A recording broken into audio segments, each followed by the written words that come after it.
Good morning. Good morning. And really grateful to be here with all of you. This is my first talk at a university ever. Like, you know, like, hey, yeah, hey, it's definitely not my first talk ever. I've been a trainer. Julia, some of you may know me, done transformational type trainings for many, many years. A lot of people over the years, thousands and thousands of people. And this is my art. Before I even got into that work, I had discovered Unity about maybe 17 years ago.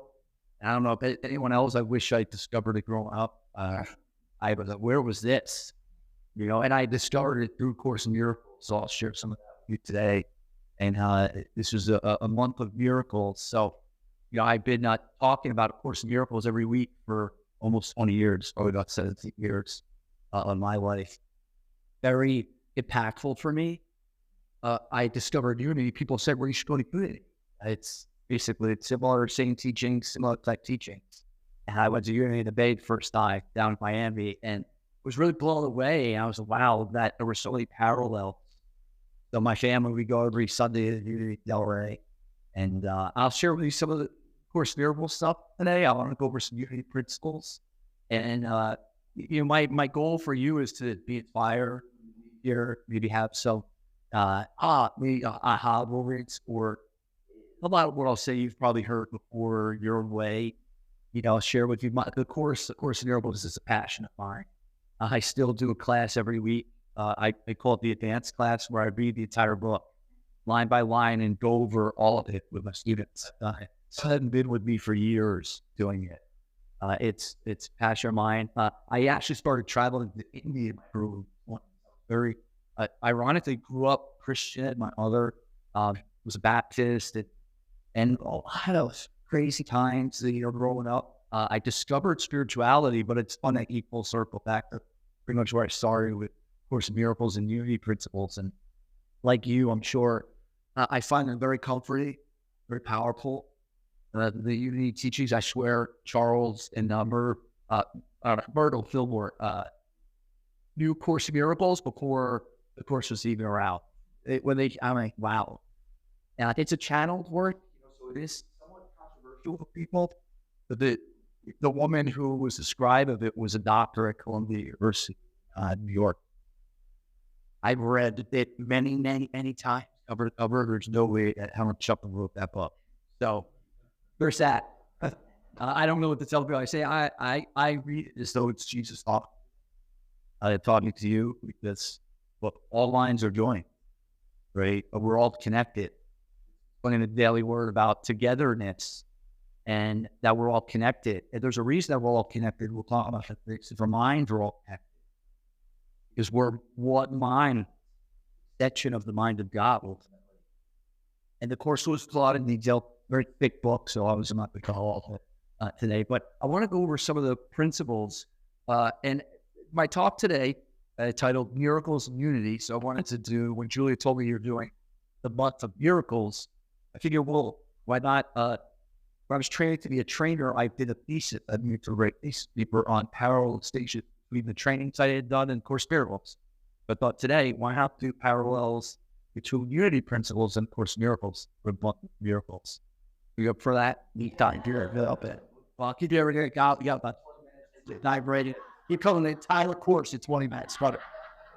So I wanted to go off of, and Julie and I were talking, Unity 5 basic principles. I know each Unity around the country, maybe words a little bit differently, but I think as well, we'll cover it pretty close. I love this first one. We talk about it often. There's only one presence and one power active in my life and in the universe. God the good, omnipotent. I heard a minister talk about how the omnipotence, and you don't really need to put it in there because God is everywhere. Powerful statement for us. You get it for our lives, right? Because you were taught, and it almost seems like as a human condition, we were born into this idea of something else. As there's two different powers, right? And most human beings are walking around this, always looking out for that power that's against. Like how free, you know, There's like, I have thoughts that are not in alignment with God being good everywhere, right? Of course, Scripture says, if you knew who walked beside you, fear would never be able to be possible for us. And how many of you have not experienced fear in your life? I mean, like a billion times. But I tell my students of that, like, I'm a student of Course in Miracles. I'm not a teacher. Because as a student, I mean, you know how many times I've been studying the course over a third of my life every week teaching, you know, have the lost of peace. And that's the thing. They've been shown like an hour every time. Like, well, what is that for us as human beings? We have this idea, which we'll go into one of the other principles. It's almost like there's a split in our mind that the Course in Miracles talks about. And I'll tell you a little bit of story that the Course says is we were one with God forever and so on. But there was a tiny mad idea, the Course calls it, where you and I, let's call one of us, decided not to laugh. It's like this harsh, strident voice.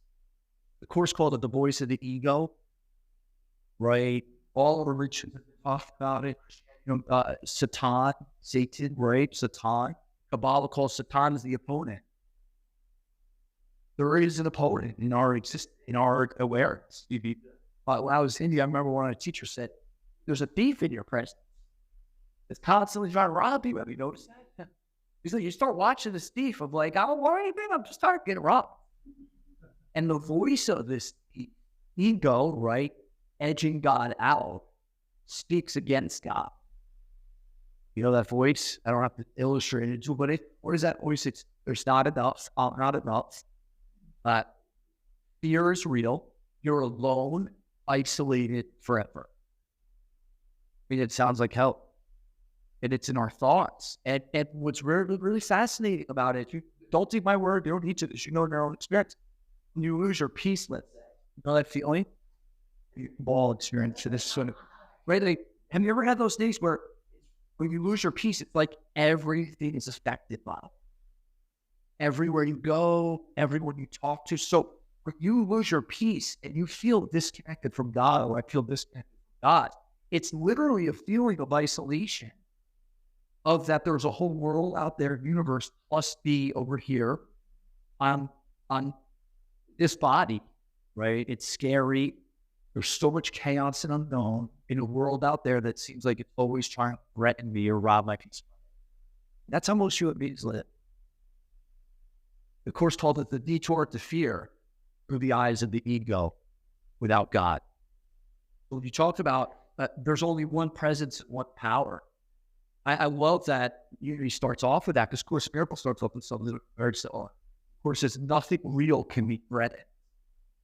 And nothing real that is actually real can be threatened by anything.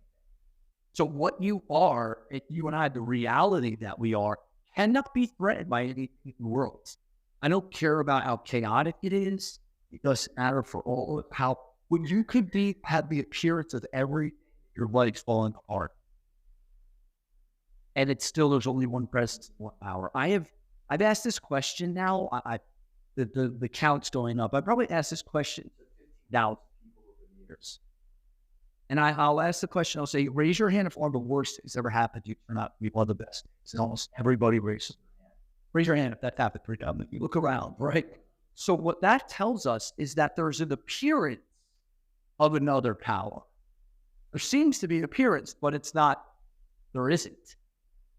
There's an appearance. So what the Course says is nothing real can be threatened. What you are as reality cannot be threatened by anything in the world or anything that appears to you. Think about that. That's great news. And that means nothing can be added to you and nothing can be taken away from you, only by our thoughts. That if we knew there's a lesson in the Course in Miracles, there's a lesson every day for the whole year. One of my favorite lessons is God goes with me wherever I go. That God goes with me. That today, the idea that God goes wherever I go will eventually overcome completely the sense of loneliness and abandonment all the separated one's experience. God goes with me wherever I go. If I forget that, which probably will, it's part of the human experience we forget, I remind myself. And if we forget, it's okay. Just those thoughts. They call for correction. Of course, it's we're going to talk about here too. Denials, affirmation. You use that at unity, right? We're going to talk a little bit about that as we go on. So there's only one presence and one power active in my life in the universe. Nothing real can be threatened. Nothing unreal exists. Herein lies the truth of God.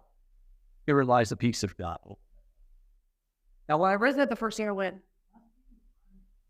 it's like, is that what you know, it's about what that. So nothing real can be threatened. Anything that is real cannot be threatened by anything that's illusory. And there's nothing that's illusion that even exists. Now, how does that relate to our lives? What we would say in here is the thoughts of God. Any thought of wholeness, any thought of peace, any thought of joy, any thought of giving is in alignment with what the Course would call Spirit, Holy Spirit, God. Anything that's against that, if you will, so anything that convinces us that we're separate, alone, scarce, not enough, is an illusion. Now, here's the interesting thing about the illusion. We can take it on and it will feel real for us, or doesn't be reality. You and I are free to play with illusions. You know those illusions we play with, like, I'm not good enough, nothing works out, when's it chaotic, everything falls apart, people leave, like all those, what the Course would say, those are of the ego, the voice of the ego. And you realize there's two voices. One of God and the other of the ego, the voice for God, ego edging God out. It's like all the general manager of the universe, right? Which I think about it. I'm not, if you left it up to me, I would all fall apart, turn into a nightmare, which is what we've done, which we'll get to that. When surrendered to God, and I say this, we talk about this often, my family, I've done the trainings, I've worked with people, I've worked privately with billionaires and all this stuff. I have the billionaire aspects, but after all, well, what's the answer? I said, it's really simple. God. Like, imagine your whole life running after all these things that you think. And then the answer is so simple, and they must have laughed for 2 weeks after that. Like how simple it's not. Now, simple, not necessarily easy. Right? Because we have so much of a conditioning where we've learned to think that there's another power out there. So the first principle, there's only one presence and one power active in the universe and by life, God. So what we're learning to do here, think of all of us, we're like in the same graduating class of life. We're like fourth graders, learning, right? We're all learning. And we learned that there's another force, another power, and now we're learning that just wasn't true. And actually, our whole life becomes a learning ground for that one lesson, really. Of course, if the one lesson you and I learn over and over and over again, well, there's some more lessons. There's only one problem in your life and one solution. The problem boils down to very simply the idea that you and I could believe. The solution is it's impossible. That's it. Now, we get to go now, in some ways, prove it to ourselves over and over again. Until no matter what comes from us, no matter what appearance, whatever shows up, we come back to that original truth, that there's only one presence, one power active in my life. And in the universe, God goes to me wherever I go. First principle. Now, let's go to the second principle, is our essence is of God. Therefore, we are inherently good. This good essence was fully expressed in Jesus the Christ. I love the way that this one is written, too. A little bit background for me. It was very interesting when I first discovered Course in Miracles. I had worked out a lot against Christianity. My mom was already a Christian, the Baptist. We started Catholicism. And then my mom left Catholic Church, and then she got baptized Baptist Church. I used to have loud questions. All right, wait, when you said the old on, and I think something when I found the Course that was very profound for me, especially toward Jesus. Now, when I found unity, I heard minister talk of Rera. last year, the year before, that blew me away. And one of the unity ministers, and the way that he spoke about Jesus, I went, how come nobody said this? School? No. Yeah.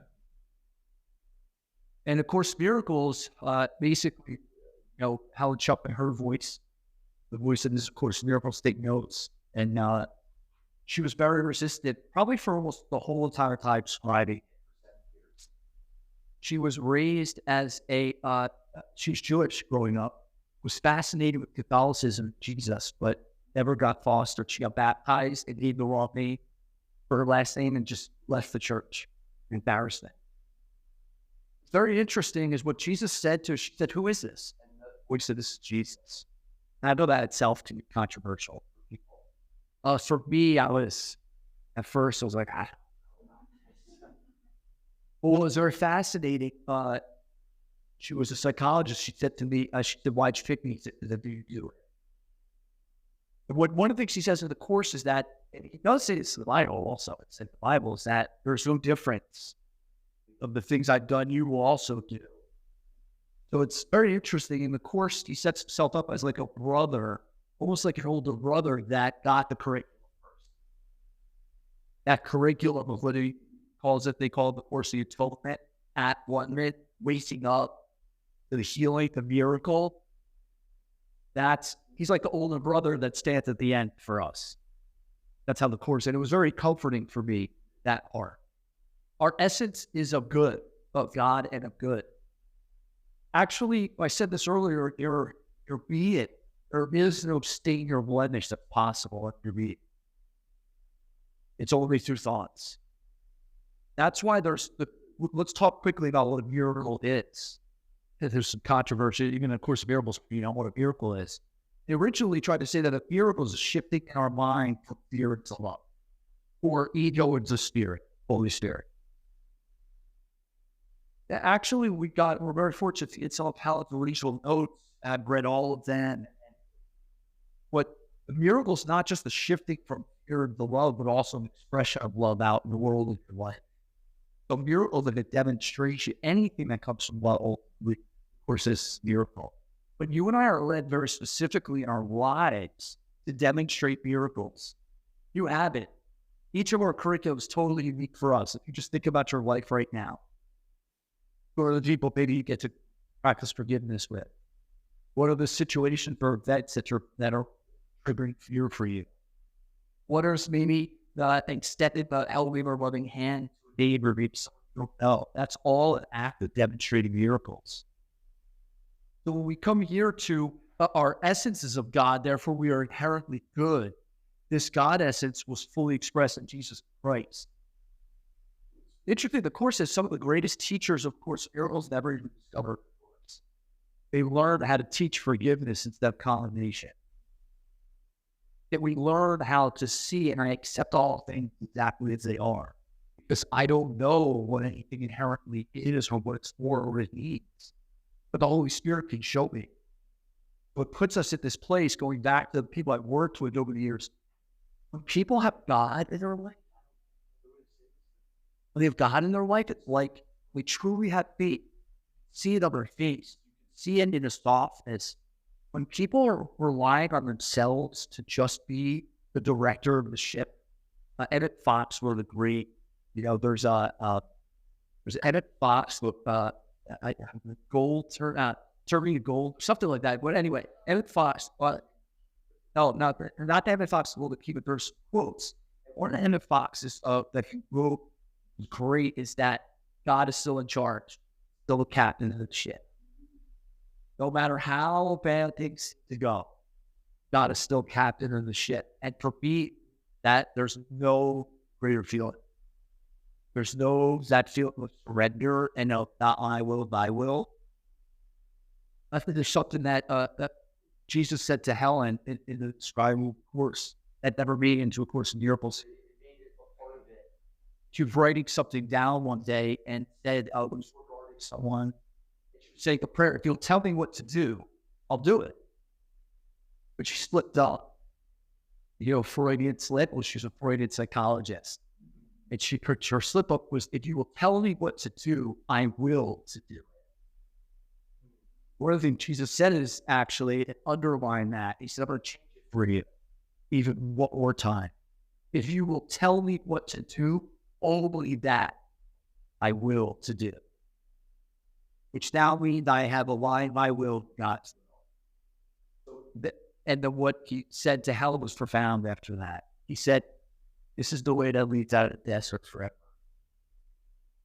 If you will tell me what to do, only that I will do. There's nothing else. Except we make up another will. Like, I just have to be my lead. All that's a defense. All that's a defense. Because we think inherently something is not good about us. We think inherently, you look at religion, we're sinners, all of this. And I think he does a beautiful job at really talking to us about what we truly are. And we're inherently good. And that it was fully expressed in Jesus Christ. Yes, of course, you could be devoted to me because I'm a brother and I'm devotional. There's nothing about me that you will not attain. He says, of course, I have nothing that doesn't come from God. The only difference between us now is we have some other stuff that we're trying not to do now, which is what the entire miracle is. Make sense? I'm sure you've heard all this. I'm just using my own way to share, my own words. Really about my own journey too. Because one of the things, of course, is when we're teaching, we're always learning. So we're all teachers. It's not like I'm up here, I'm a teacher, you're a student. Remember when I was there, no, we're all teachers and students. And everything that I'm teaching me. And you're always teaching every moment, where it says. You're always teaching which teacher you're listening to. And are you listening to the Holy Spirit? And whatever you're teaching to the world is coming back and teaching you. Yeah. Third principle. We are co-creators of God, creating reality through thoughts held in mind. We are co-creators of God. I think it's powerful, the idea of picture, right? Got recently up. Like we're driving in the passenger seat. So we're trying to steer the car and passengers. Rather than go like, I didn't got it, or surrender. So we are co-creators of God, creating reality through thoughts held in mind. It is an important part of the unity principles and also for the Course. The Course says, your mind is your kingdom that you and I are school. The mind, let's talk about the mind for a moment. The mind is very interesting. It has this is from the Course, two very distinct thought systems. You might have heard teachers like Eckhart Tolle, Wayne Dyer, a lot of the newer teachers talk about this, and they got it from the Course, is that one thought system is still about fear, and the other is still about love. Those are really the only two emotions, of course, that are capable of us, you and I as human beings. The one that's still about fear, the teacher of that thought system is the ego. The one that's still about love, the teacher of that thought system, the Holy Spirit. The Holy Spirit, God, whatever you want to call it. Some interesting qualities about these thought systems that I think are worth talking about, especially with this third principle, creating reality through thoughts held in mind. These thought systems, from the Course perspective, are very unique. Now, remember, Ella was a great psychologist who was very versed in Freud. And what Jesus speaking to Helen was saying is that these thought systems are internally consistent, but they're diametrically opposed. Thank you. In all respects. Thank you. So partial allegiance is possible. I'll tell you what that means. When you choose one thought of the thoughts, you get all the thoughts. You choose fear, you get fear, hurt, attack, shame, love, all of that. When you choose love, you get love, peace, joy, freedom, abundance. So those two thought systems, they're internally consistent, but they're diametrically opposed. You can't be angry and grateful in the same moment. So you and I, really simple, we get to choose which teacher to listen to. That's our job. And going back to the unity principle, we are co-creators of God, creating reality through thoughts held in mind. If we choose the Holy Spirit, we get that type of life. And what we put out comes back. And life is an opportunity to heal, to bless, and to forget. Practice peace and extend it out to a higher, if you will, really produce it. So that's the mind. And you know, based on how you feel, if you feel open, joyous, free, like God goes where you go, then you're listening to the right teacher. If you feel closed, any thought that's not joyous or peace, then we choose again. Of course, let's go to the fourth one. Through prayer and meditation, we align our heart mind with God. Denials and affirmations are tools we use. Of course, I should say something very similar too, that prayer is the medium for miracles. But people ask me all the time, like, so what technique, and I tell people, like, listen, I sat with gurus, shamans, I trained with master trainers around the world. The best technique I still learn, and the one I practice by the most, is whenever I don't know, I just stop and ask. If I don't know, it's the best. Because in that moment, if I get simply like, I don't know what's to show them what peace looks like. I don't know what to do in this situation. Please show me what love looks like. I know I'm willing to be guided. So going back to through prayer and meditation. So I said that earlier in the meditation, Christ in us is very still. In between the thoughts, we get quiet and we start to hear more and more the voice of the Holy Spirit. And what the Course says is the voice of the Holy Spirit is so deep that it's extended and express it. So it keeps strength. That's how we practice miracles. Which brings us to the fifth basic unity principle. Through thought, words, and actions, we live the truth we know. Some of the other unity ones talk about like practicing it. It's not enough just for concept, which is a great principle. I know many people that can talk it, but when it comes down to is, what are our relationships like? How often do we feel at peace? How often do we feel well-being and abundant? That's how we know which teacher we're listening to. It's through our life, through what's our moment-to-moment experience. So it's not just enough to come Sunday. Sundays are amazing. We go every Sunday. Love it. We do the meditation on Tuesday. Those are all great practices. And then what are the practices going to be for you? Meditation and prayer are the best that we have for listening and being led. And that we bring it into our life moment to moment.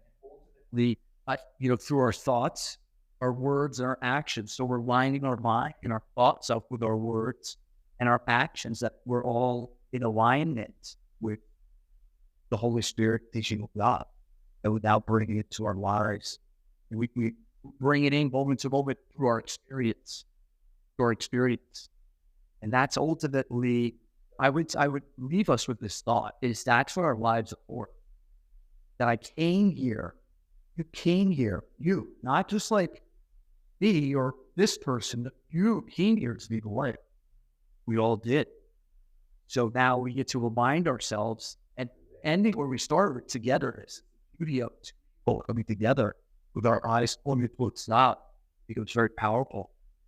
And then we get to go out and express that in our life. Express it in our life. So I'll leave you with three things. So it's through our thoughts, words, and actions. I'll leave you with this. In my class last week, this came from one of the original notes. Watching your thoughts, asking for guidance, demonstrating miracles. Simple strategy, simple philosophy. We're like, and I want your practice actually this week. Watch your thoughts. Any thought that is not love, connection, oneness, God, we deny, affirm. I'm this, God created me. I'm one with God. God goes to me wherever I go. I ask for guidance in the situation. Please guide me. What would you have me do? What would you have me say? Where would you have me go? What would you have me do? What would you have me say? And then I demonstrate whatever that they're moved to, demonstrate that miracle, that expression of love, and watch what your weakness is like. And watch what your life is like. That's what we're here for, to be practicing. So thank you, Julia, for the opportunity to share a thought to you.